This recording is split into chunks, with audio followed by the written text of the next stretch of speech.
ibn al-Khattab radiyallahu anhu once entered into the house of the Prophet ﷺ for the first time.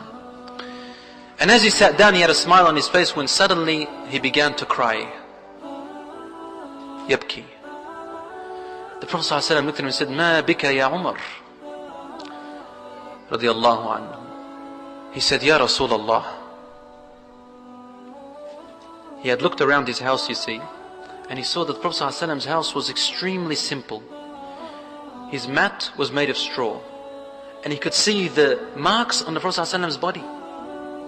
His pillow was stuffed with coarse leaves, and he could see the effects on his cheek, his blessed cheek, sallallahu alayhi wasallam. He looked at the corner and he found some barley which was not attended to, still in its mother stem. He looked at his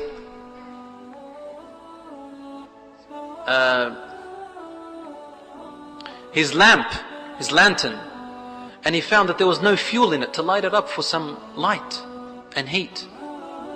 He said, Ya Rasulullah, the emperors of Kisra and Qaisar, of Persia and Rome, they are reclining on silk and eating from the most exquisite meals.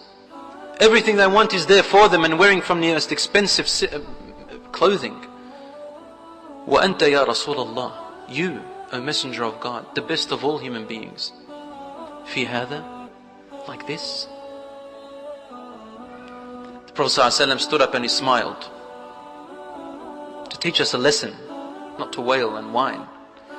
He said to him, Ya Umar, ألا يرضيك أن لهم الدنيا ولنا الآخرة?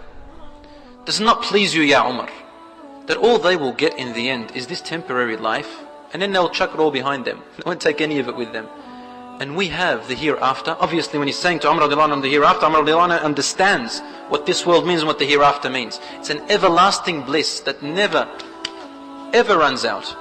You'd be crazy if I said to you, if someone said to you, work and work all your life and struggle for 50 years so that you can receive 1 minute of pleasure. Would you be sane if you were to go through hardship and plowing for 50 years to receive 1 minute of pleasure? Would anybody do that? No, no one would do that.